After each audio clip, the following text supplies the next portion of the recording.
Isn't that beautiful out there? It's heading towards sunset. It's a cloudy sunset tonight. Well, it's in the winter, so. Chapter 7. Luke chapter 7.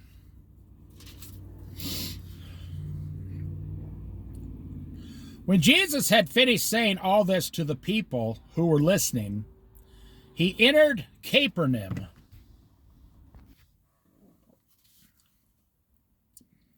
There a centurion's servant, whom his master valued highly, was sick and about to die. The centurion heard of Jesus and sent some elders to the Jews to asking him to come and heal his servant. When they came to Jesus, they pleaded earnestly with him, "This man deserves to have you do this, because he loves our nation and has built our synagogue." So Jesus went with them. So apparently, this man has a lot of money because he built the synagogue in that area. You see, let me tell you something. Jesus is looking for faith. Jesus wants to get paid in your faith. Jesus doesn't want your money. What would he use it for? Jesus can make money out of thin air. Jesus doesn't want you sacrificing foods to him. He makes the foods. Jesus wants to get paid from you through your faith in him. Jesus wants you to have faith in him is his greatest desire. Then he can do amazing things with you and your life if you have faith. But if you have really strong faith, the devil will probably try to shut you down too. But you have to have faith in Jesus Christ. He was not far from the house when the centurion sent friends to say to them, "Lord, don't trouble yourself, for I do not deserve to have you come under my roof. That is why I did not even consider myself worthy to come to you. But say the word, just say the word, and my servant will be healed. For I myself am a man under authority, with soldiers under me. I tell this one, go, and he goes, and that one, come, and he comes. I say to my servant, do this, and he does it." When Jesus heard this, he was amazed at the man, at him. And turning to the crowd following him, he said, "I tell you," look at how excited Jesus got here with this man's faith. "I tell you, I have not found such great faith even in Israel." Then the men who had been sent returned to the house and found the servant well.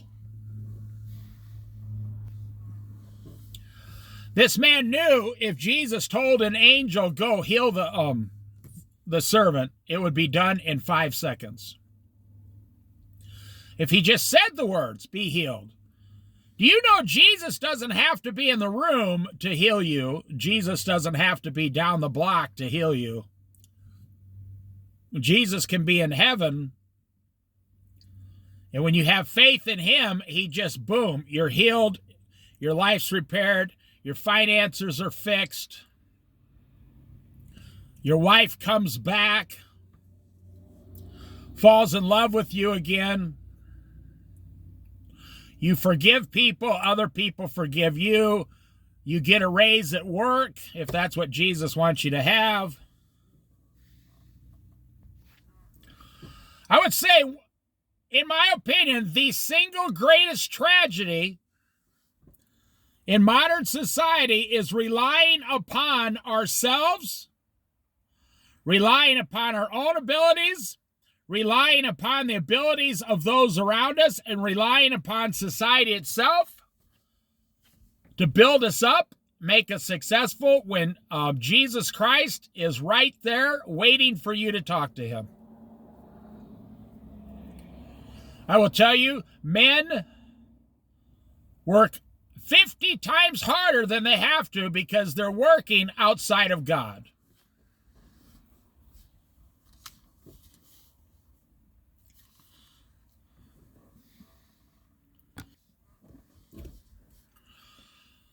I heard a person trying to start their car. Ying, ying, ying, ying, ying, ying, ying, ying, ying, ying, ying, ying, ying, ying. Like 20 minutes, nothing. Their battery was wearing down. I said, Lord Jesus, I don't know that person, but could you start their car for them so they can go down the road? Ying, ying, boom. It started right up right after I said that. I said, thank you, Lord, for answering my prayer. That person never knew that some Christian was just asked Jesus, could you start their car for them? You say, well, that's a coincidence, Dave. Well, yeah, I guess there's a 1 in 1,000 chance that after 20 minutes, the car just automatically started. But there's a 1 in 1 chance that someone prayed, the car started, Jesus heard it, and the car started. Think about it.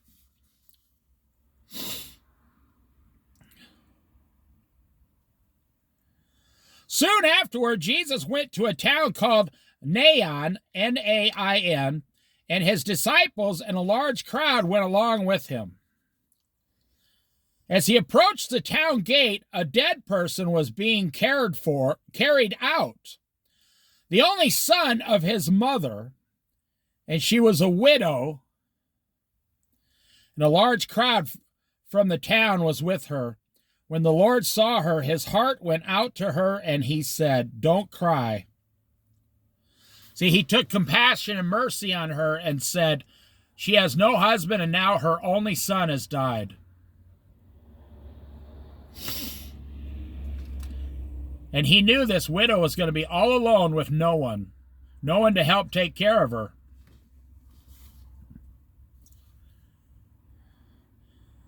Then he went up and touched the bier they were carrying him on, maybe a stretcher or a casket, I don't know. And the bearers stood still, like the pallbearers. He said, young man, I say to you, get up. The dead man sat up and began to talk, and Jesus gave him back to his mother. That's a lot.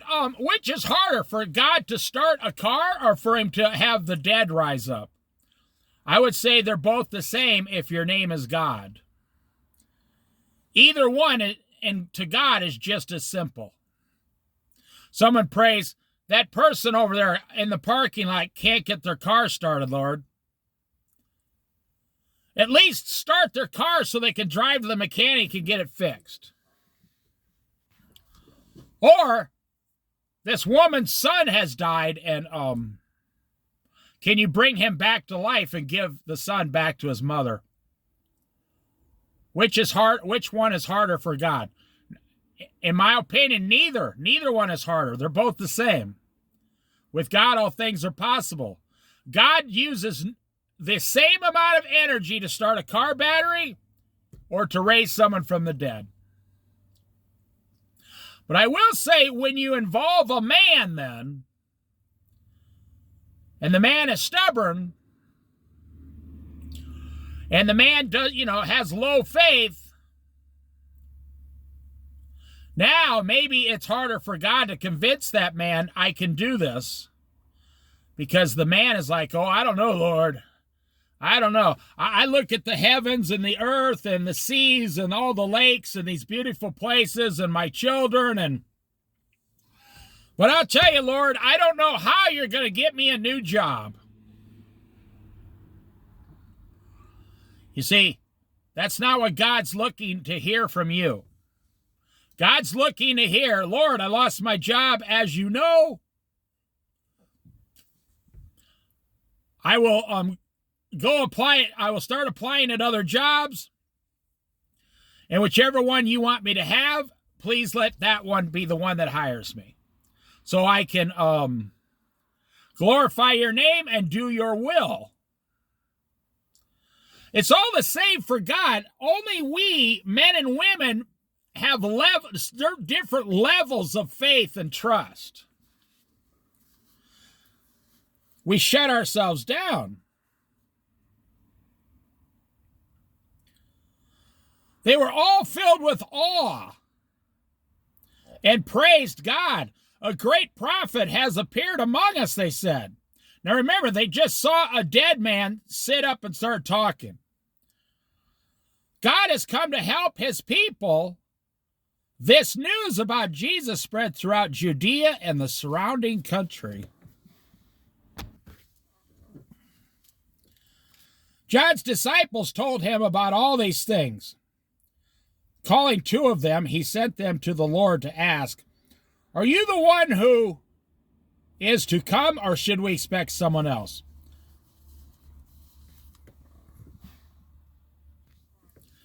Now, I didn't know. I heard on the radio a preacher said John the Baptist was in prison for 18 months. I didn't know. I thought it was shorter than that. I don't know how long it was. However long he was in prison, he started doubting. His faith started wavering.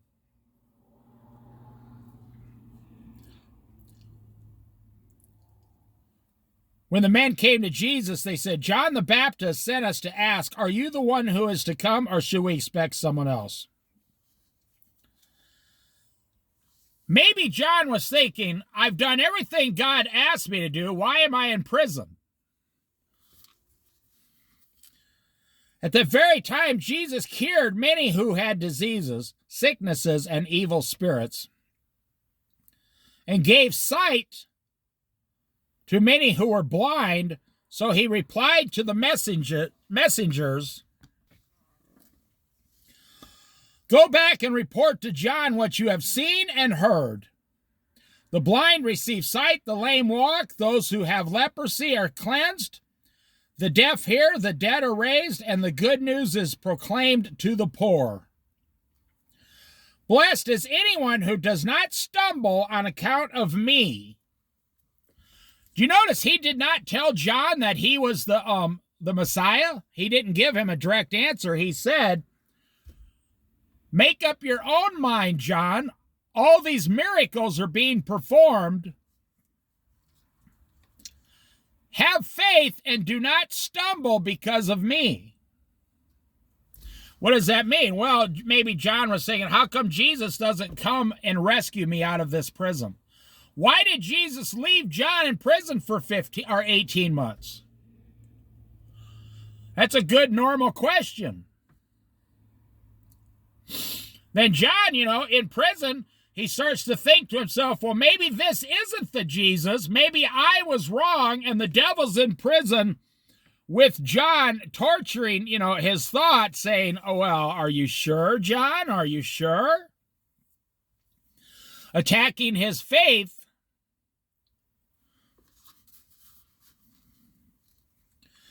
After John's messengers left, Jesus began to speak to the crowd about John. "What did you go out into the wilderness to see? A reed swayed by the wind?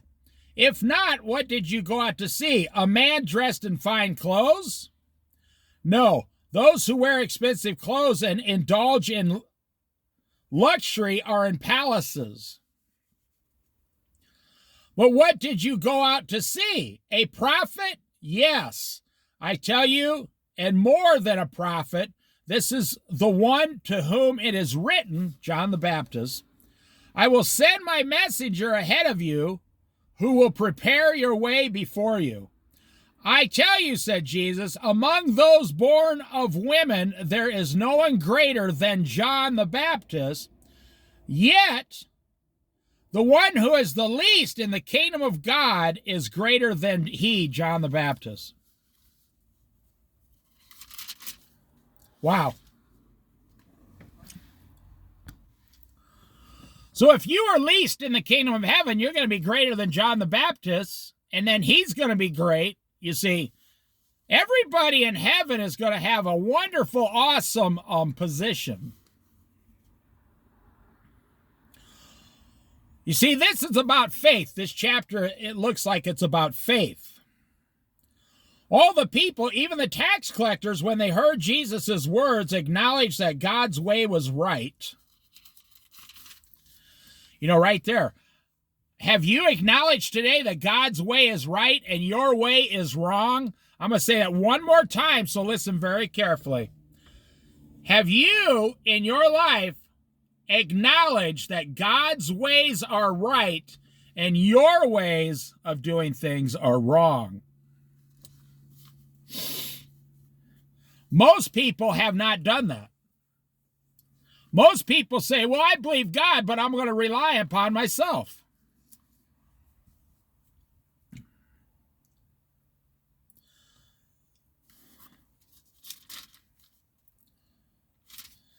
Because they had been baptized by John, but the Pharisees and the experts of the law rejected God's purpose for themselves.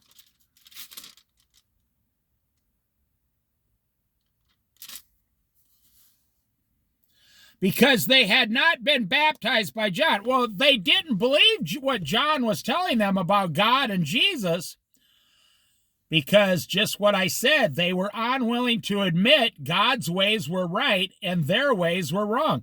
They were only admitting that their ways were correct. Because in this world, we do not judge by spiritual things or God's laws. We judge by money.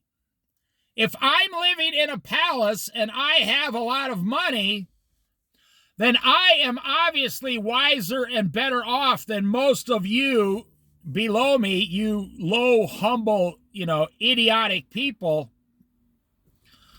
And if a man is homeless and on the street and has nothing but $8 in his pocket, he is obviously worthless and will never be as good as someone living in a palace. Because in this capitalist society in the last days, people will become lovers of themselves and lovers of money. We judge by money, the standards of money in this society, this American society. Jesus went on to say, to what then can I compare the people of this generation? What are they like? They are like children sitting in the marketplace and calling out to each other. We played the pipe for you, and you did not dance. We sang a dirge, and you did not cry. For John the Baptist came neither eating bread nor drinking wine, and you say he has a demon.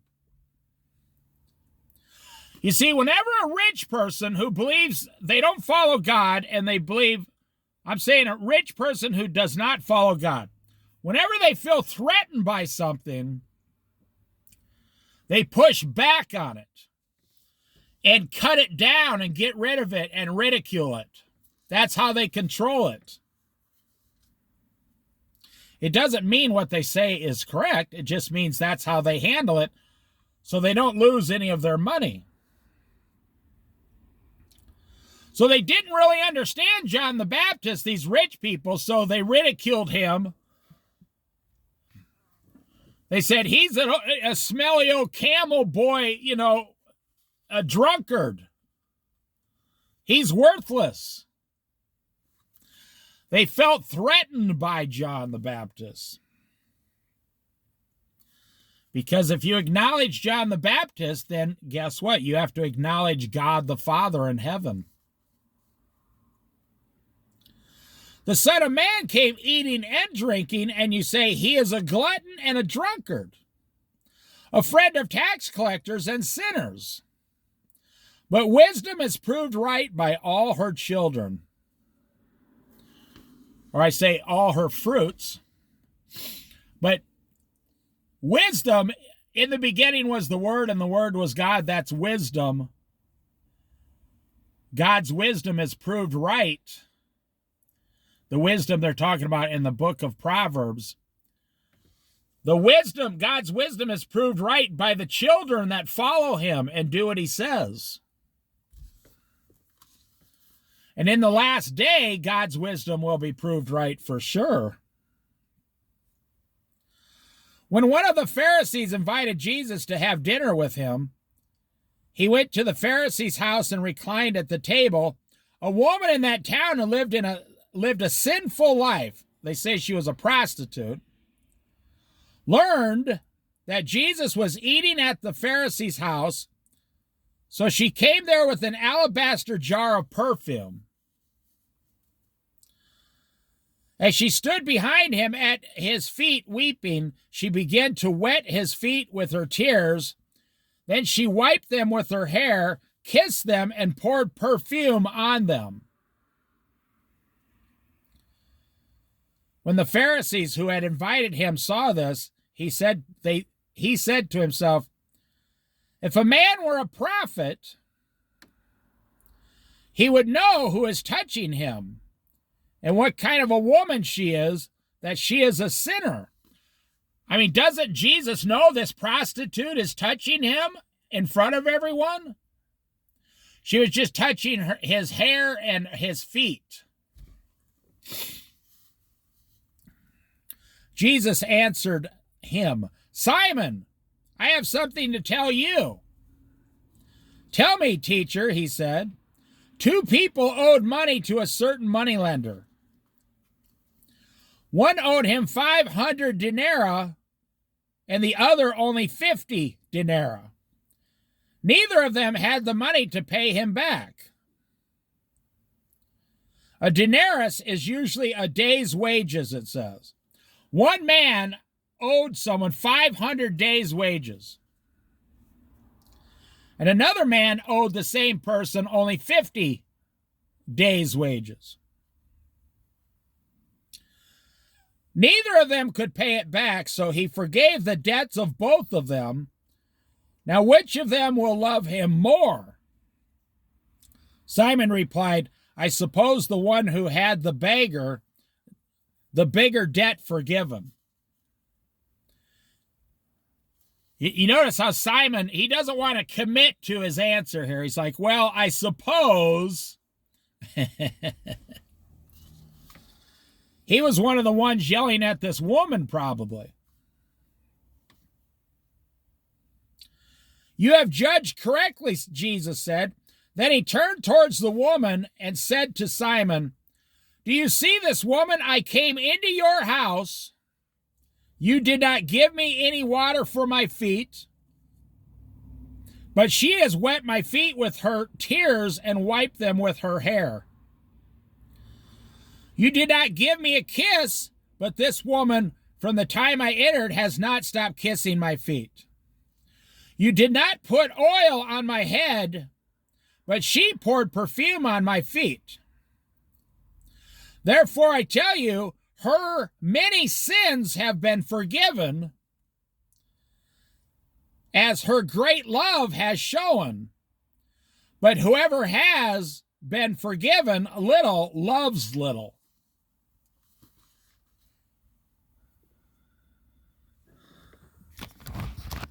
The sparrow right there in that tree. See that in that bush right there? There it is. Isn't that beautiful? Look at it jumping around. How beautiful.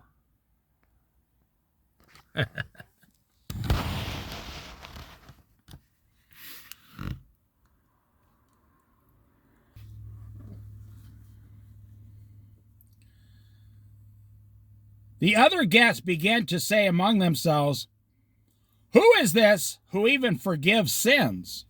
Because only God is allowed to forgive sins. Jesus said to the woman, "Your faith has saved you. Go in peace." Let's go back. I want to say something that I hope will really upset you people listening to me.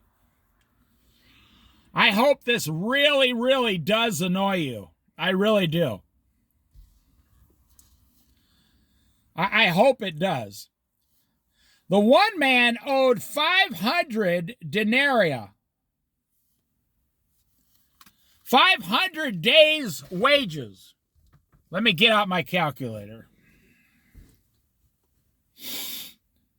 So, you owe $250,000 on a house, plus the $150,000 interest, plus you're going to spend over $300,000 on cars in your lifetime.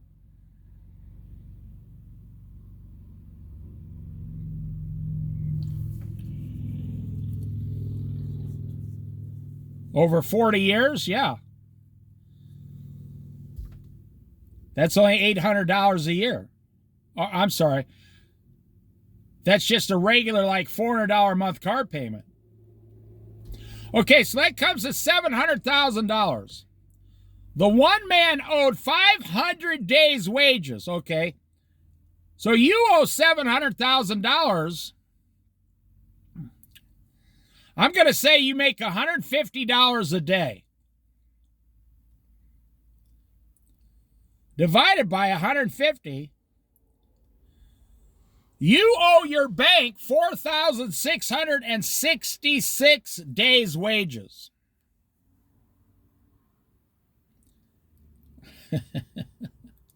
I hope that upsets you.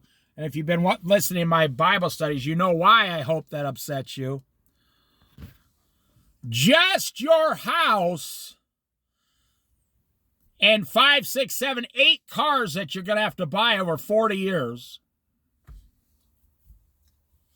And the interest on your house, I never even added in your credit cards, man. With your credit cards, you owe 5,000 days' wages. Okay, what is that?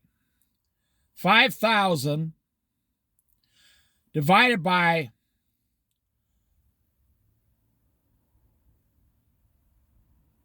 so you work 5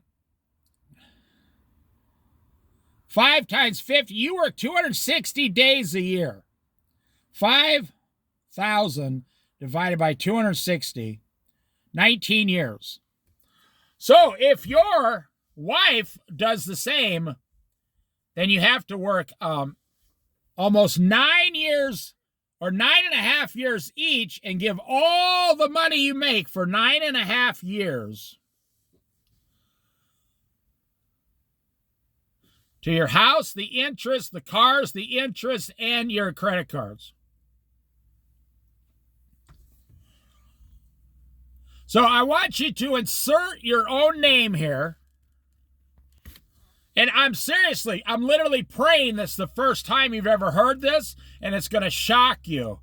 And it's going to shock you into taking immediate action starting right now, January 1st. You're going to be like, whoa, what am I doing? Am I out of my mind?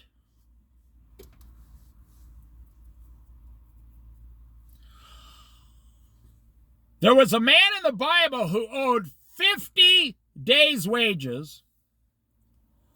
Let's say Ezekiel. Then there was a man in the Bible who owed 500 days' wages. Let's say Rabboni or something like that.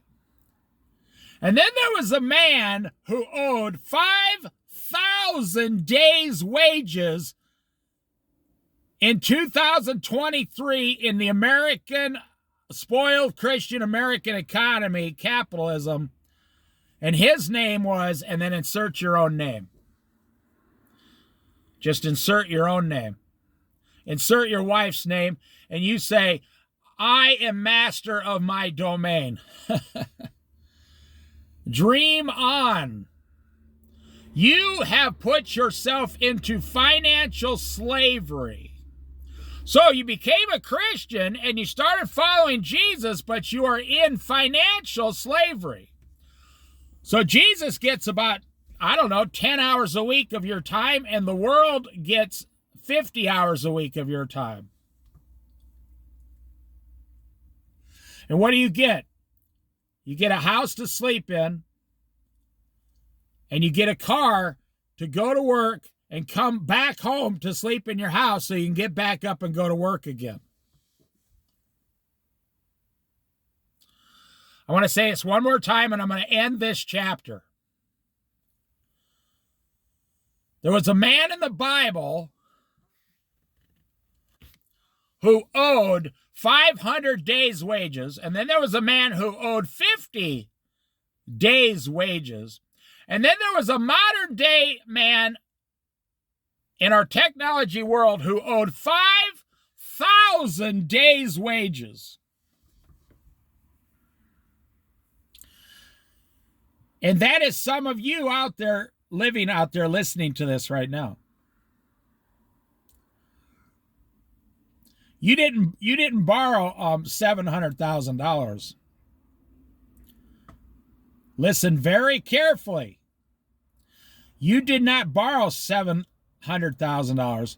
You gave away 5,000 of entire days of your life for a house and a car.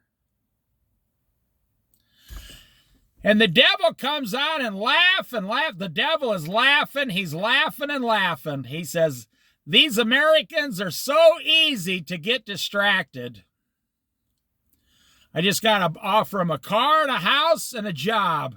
And they'll ignore God, ignore Jesus, and ignore the Holy Spirit. But they won't ignore, football or basketball, no. I'm saying this out of compassion and love for you. You have sold 5,000 of your days on this earth, which is 20 years. If your wife helps you, it's 10 years. You only have a 40-year work span from age 25 to 65 if God gives you the life. You only have 40-year work span. You telling me you sold 50% of all your days of work for a house? And that's not any repairs, taxes, the roof, the water heater, the stove, refrigerator, the paint, nothing else. You sold 20 years. You gave away 20 years at 5 days a week. And if you add everything else in, you gave away 25 to 30 years of your life away. And that is why the average American is now 55 to 60 years old and has no money in the bank. Because 30 years ago, when they started out, they're like, oh, if you just do this, this, and this, you'll be fine. And everybody left the church and bought into it. Bought into this commercialism. It's the number one problem. It's the number one enemy of the modern day American Christian. Capitalism is not your friend. Capitalism is your enemy. And how many of you people have these? You have 100% of your money into a 401k. Remember the Great Depression? Did everybody get their money back? Nobody got their money back. When the stock market crashed, it was gone. Okay. If it's not FDIC insured, you can lose it. That's why they don't put FDIC insurance on anything but your bank account. And only up to like $400,000, I think. When the Great Recession of 2008 hit, and in 30 days everything went down 70%, did any of those people get their money back? They never got a dime back. And the ones who did get it back had to wait like 11 years for it to recover. What if you were retiring then? You lost everything. So the stock market today is doing the greatest it's ever done. And if you just pay off your house and spend 20 more years and your credit cards and all your cars and give 20 more years, and when you're 65, you can cash out your 401k if there was not a Great Depression.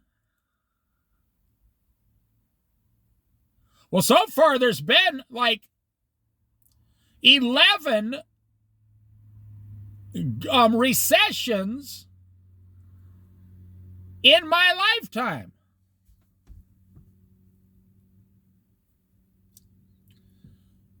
So I want to leave you with this one thing. On earth, I'm not going to ask you what you're doing. I'm telling you what you're doing. You have given away and sold all of your days. You have sold all of your days. 5,000 days, work days of your life. For a house, a car, and credit cards. 3 things. Now, what you do with that information is up to you. You can just keep going down that road of